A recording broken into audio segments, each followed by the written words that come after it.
Bahagian 3, Bab 6.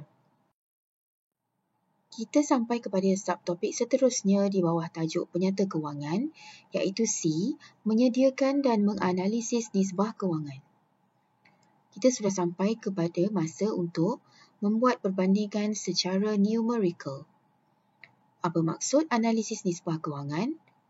Iaitu, ia adalah kaedah yang digunakan untuk menilai kedudukan kewangan, kecekapan dan keberuntungan sesebuah perniagaan dengan membandingkan maklumat kewangan bagi beberapa tempoh tertentu seperti di antara tahun 2022 dengan 2023 ataupun membandingkan maklumat kewangan tersebut di antara syarikat dengan perniagaan lain.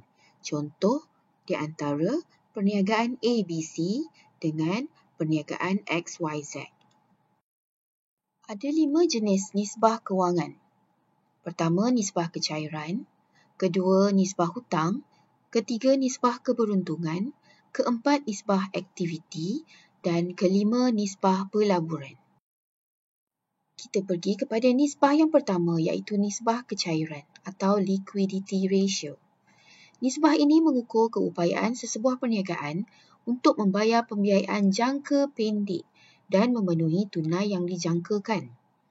Nisbah ini penting kerana jika perniagaan gagal untuk menyelesaikan tanggungan ini, ia akan mengakibatkan firma boleh diisytiharkan muflis. Kedudukan kecairan yang mencukupi sangat penting bagi memenuhi tuntutan pemiutang seperti bank. Kecairan yang terlalu rendah akan menjejaskan kepercayaan pembekal terhadap keupayaan firma membayar hutang-hutangnya, iaitu firma mungkin akan sukar mendapatkan kemudahan kredit atau pinjaman pada masa akan datang. Terdapat 2 jenis nisbah kecairan. Yang pertama ialah nisbah semasa dan yang kedua ialah nisbah segera atau nisbah cepat. Kita pergi kepada nisbah pertama di bawah nisbah kecairan iaitu nisbah semasa atau current ratio. Nisbah ini mengukur keupayaan sesebuah perniagaan untuk membayar hutang jangka pendeknya iaitu hutang di bawah jangka masa 1 tahun. Ia akan mengukur tahap aset semasa yang mampu untuk membayar balik liability semasa. Semakin tinggi nisbah semasa yang didapati oleh syarikat, maka semakin kukuh keupayaan firma membayar balik hutang jangka pendeknya. Untuk mengira nisbah semasa ini, kita akan bahagikan aset semasa dengan liability semasa. Firma dikira mampu membayar balik hutang jangka pendeknya seandainya nisbah semasa firma melebihi 1. Nisbah yang kurang daripada 1 menunjukkan firma tidak berupaya untuk menjelaskan tuntutan semasanya atau hutang jangka pendeknya. Kita ambil contoh penyata pendapatan komprehensif daripada syarikat Malaysian Techno dan penyata kedudukan kewangan daripada syarikat Malaysian Techno sebagai rujukan. Daripada kedua-dua penyata itu, kita mendapatkan maklumat seperti berikut.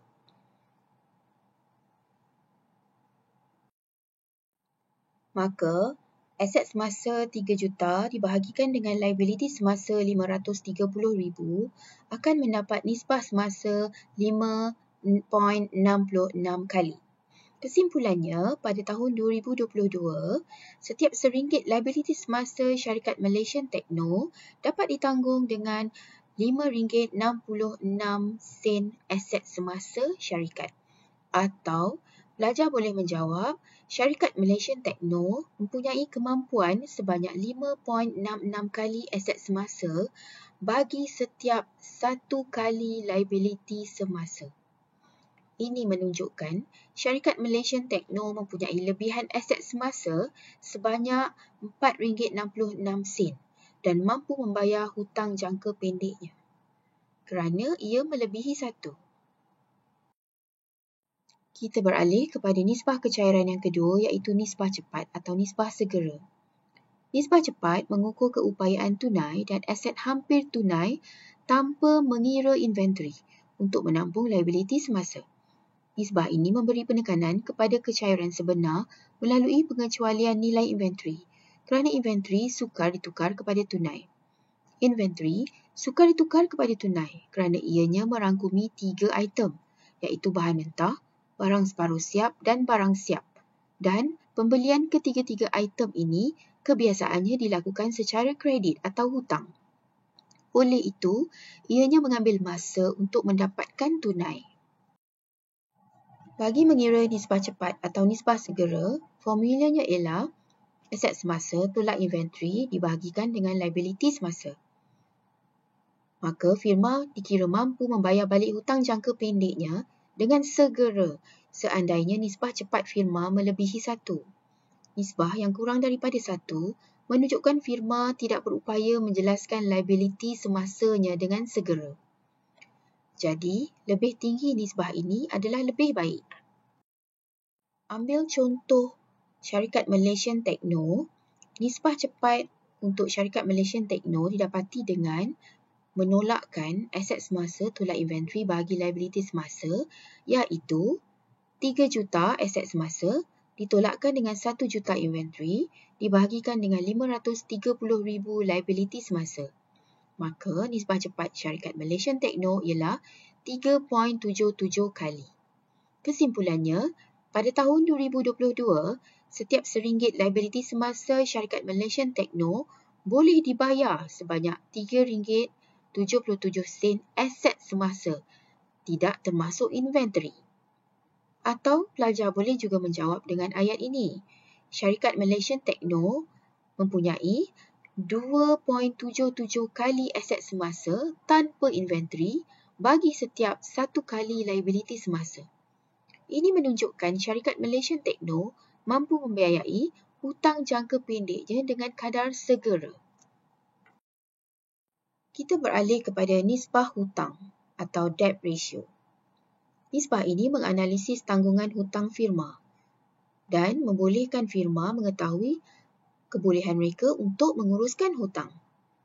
Pengurusan hutang melibatkan persoalan sama ada firma berupaya untuk membayar faedah atau tidak. Ia juga mengukur sama ada peratusan hutang yang ditanggung bersesuaian atau tidak bersesuaian. Ada 2 jenis nisbah hutang, iaitu nisbah hutang atas equity dan nisbah hutang atas aset. Kita pergi kepada nisbah hutang yang pertama, iaitu nisbah hutang atas equity terlebih dahulu. Nisbah hutang atas equity, formulanya ialah jumlah hutang bahagi jumlah equity darab 100. Nisbah hutang atas equity akan mengukur amount hutang atau liability bagi setiap ringgit equity yang dipunyai oleh syarikat. Ingat, jumlah hutang adalah percampuran di antara hutang jangka pendek dan hutang jangka panjang. Sila rujuk Penyata Kedudukan Kewangan dan Penyata Pendapatan Komprehensif Syarikat Malaysian Techno Berhad untuk pengiraan nisbah hutang atas equity. Didapati jumlah liability dan jumlah equity adalah seperti yang ada di skrin. Maka, nisbah hutang atas equity Syarikat Malaysian Techno ialah dibahagikan jumlah liability dengan jumlah equity darab 100, iaitu 2,530,000 bahagi 2,120,000 darab 100. Maka, jawapan nisbah hutang atas equity Syarikat Malaysian Techno ialah 119.34%. Kesimpulannya, ini menunjukkan bahawa pada 2022, setiap RM1 yang disumbangkan oleh pemegang saham Syarikat Malaysian Techno, terdapat RM1.19 hutang dalam struktur kewangan syarikat ini. Dana syarikat dibiayai oleh hutang sebanyak 119.34% berbanding equity 100%. Seterusnya, nisbah hutang atas aset. Ia didapati dengan membahagikan jumlah hutang dengan jumlah aset darab 100. Nisbah ini menunjukkan peratusan aset yang dibiayai oleh hutang atau pihak ketiga, iaitu pemberi pinjaman seperti bank. Ingat, jumlah hutang ialah liability semasa dan liability bukan semasa dicampurkan. Jumlah aset pula ialah jumlah aset semasa dan aset bukan semasa. Sebagai contoh, sila rujuk Penyata Kewangan Syarikat Malaysian Techno Berhad. Berikut adalah item-item yang akan diambil kira untuk pengiraan nisbah hutang atas aset. Maka, nisbah hutang atas aset syarikat Malaysian Techno didapati dengan membahagikan jumlah liability dengan jumlah aset darab 100. Maka, 2,530,000 dibahagikan dengan 4,650,000 darab 100. Jawapannya ialah 54.41%. Kesimpulannya, ini menunjukkan pada tahun 2022, 54.41% daripada keseluruhan aset syarikat Malaysian Techno dibiayai secara hutang. Tamat bahagian 3.